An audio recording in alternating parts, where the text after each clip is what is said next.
दोस्तों नमस्कार, आप सभी का स्वागत है आज के इस वीडियो में। जैसा कि आप सबको पता होगा कि बीएड बीटीसी मामले में फाइनल ऑर्डर 11 अगस्त को आ चुका था। इसके बाद भी बिहार शिक्षक भर्ती की जो परीक्षा हुई थी उसमें प्राथमिक स्तर की परीक्षा में भी बीएड को मौका दिया गया था। उनका ये कहना था कि हमको ऐसा कोई एनसीटी की तरफ से कोई रिटन में ऑर्डर नहीं आया है, इस वजह से हम परीक्षा देने से नहीं रोक सकते। रिजल्ट जो है वो कोर्ट के ऑर्डर के अधीन होगा। तो यहाँ पर जो फाइनल ऑर्डर अपलोड हो चुका है आज की तारीख में, अभी भी कुछ ही समय पहले आया है। ये वही जज साहब है जिन्होंने आपका 11 अगस्त वाला ऑर्डर सुनाया था। आइए देखते हैं इसको, हम आपको हिंदी में फटाफट से ट्रांसलेट करके बताते हैं कि इस ऑर्डर में क्या कहा जा रहा है, इसका क्या प्रभाव पड़ेगा बीएड कैंडिडेट पर। क्या बीएड के कैंडिडेट को डॉक्यूमेंट वेरिफिकेशन का मौका मिलेगा या फिर नहीं। इसमें यह कहा जा रहा है कि the present petition has been instituted by the petitioner. इसको हम हिंदी में आपको ट्रांसलेट करके बताते हैं। ये कह रहे हैं कि जो वर्तमान याचिका है उसके जो याचिकाकर्ता हैं उन्होंने धारा 23 फर्स्ट, जो धारा 23 फर्स्ट है आपकी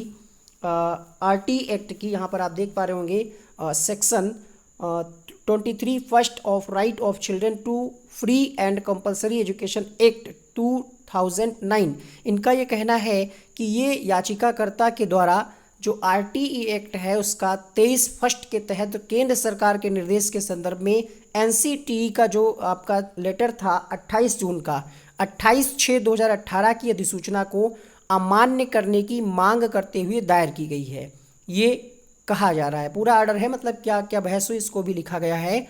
और इसमें ये कहा जा रहा है कि बच्चों को निःशुल्क और अनिवार्य शिक्षा अधिनियम 2009 और इसी अधिसूचना में प्राथमिक और उच्च प्राथमिक, यहाँ पर आप देख पा रहे होंगे, ठीक है, primary and also upper primary level, प्राथमिक और उच्च प्राथमिक दोनों की ही बात कही गई है। दोनों पर शिक्षकों के लिए आवश्यक योग्यता निर्धारित करने वाली 23 अगस्त 2010, यहाँ पर आप डेट देख पा रहे होंगे, जो लास्ट नोटिफिकेशन आया था 23 अगस्त 2010, जिसके तहत ये कहा गया था कि डीएलएड कैंडिडेट जो हैं वो प्राथमिक शिक्षक भर्ती में सम्मिलित करने के लिए पात्र हैं। ठीक है, इसमें कुछ संशोधन पेश किए गए। संशोधन अधिसूचना का सार ये था कि बीएड जो बीएड डिग्री धारक हैं वो भी ब्रिज कोर्स के साथ, यहाँ पर ब्रिज कोर्स नहीं मेंशन किया गया है, ये कहा गया है fulfilling certain other requirements. Other requirements में वही हो जाएगा ब्रिज कोर्स, यानी आवश्यकताओं को पूरा करते हुए प्राथमिक विद्यालय के शिक्षकों के नियुक्ति के रूप में हकदार होंगे।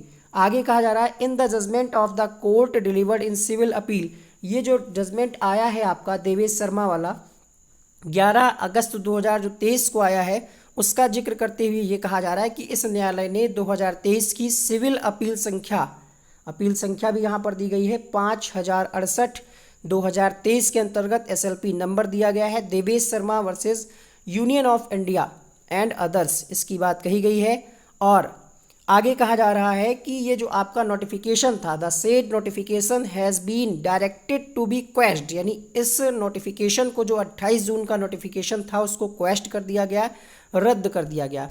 By this judgment this court upheld the decision of the Rajasthan high court questioning the said notification. We apply the ratio of the said judgment in this writ petition. ये कह रहे हैं कि जो कोर्ट ने अधिसूचना को रद्द किया है, राजस्थान हाई कोर्ट के फैसले को बरकरार रखा है, यानी 28 जून का जो गजट था जिसके तहत प्राथमिक शिक्षक भर्ती में बीएड को सम्मिलित किया गया था, ठीक है, उसी नोटिफिकेशन को रद्द कर दिया गया है। और ये कह रहे हैं कि वी अप्लाई द रेशियो, अब कितना रेशियो ये नहीं, इन्होंने नहीं लिखा है। इनका ये कहना है कि हम इस रिट याचिका में उक्त निर्णय का अनुपात लागू करते हैं, यानी उसी को ये यहाँ पर लागू करेंगे जो फैसला 11 अगस्त को सुनाया गया है। The present petition stand allow in terms of prayer aid to the extent the same relates, यानी ये कह रहे हैं कि वर्तमान याचिका को प्रार्थना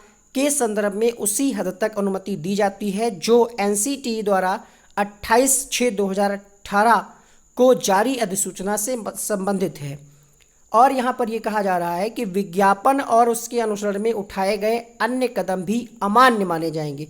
इस याचिका में बिहार राज्य, ठीक है, जो बिहार राज्य है, आगे ये भी कहा जा रहा है the state of Bihar the legally of which have been challenges in this writ petition, but this court expects that the state of Bihar shall take into account the judgment of this court delivered on 11 अगस्त 2023। यानी ये कह रहे हैं कि बिहार राज्य जो है इस जो ये आदेश आया था 11 तारीख का, उसमें ये पार्टी नहीं था, ठीक है।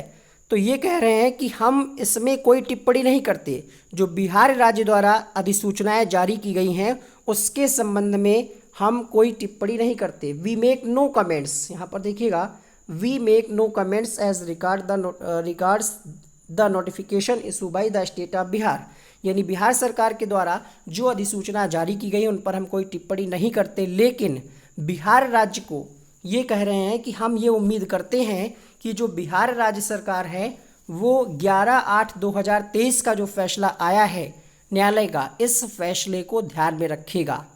यानी कुल मिलाकर के अगर हम इसका निष्कर्ष बताएं तो बीएड वालों के लिए यहाँ पर अच्छी खबर नहीं है।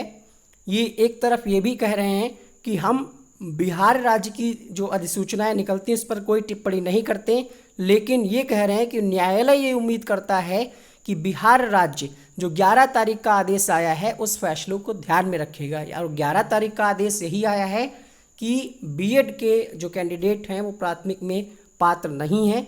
कुल मिलाकर के निष्कर्ष ये निकल रहा है कि बीएड वालों को बिहार में मौका नहीं मिलेगा। इस संबंध में और कोई अगर महत्वपूर्ण अपडेट आएगी तो हम आपको सूचित करेंगे। इस वीडियो में इतना ही।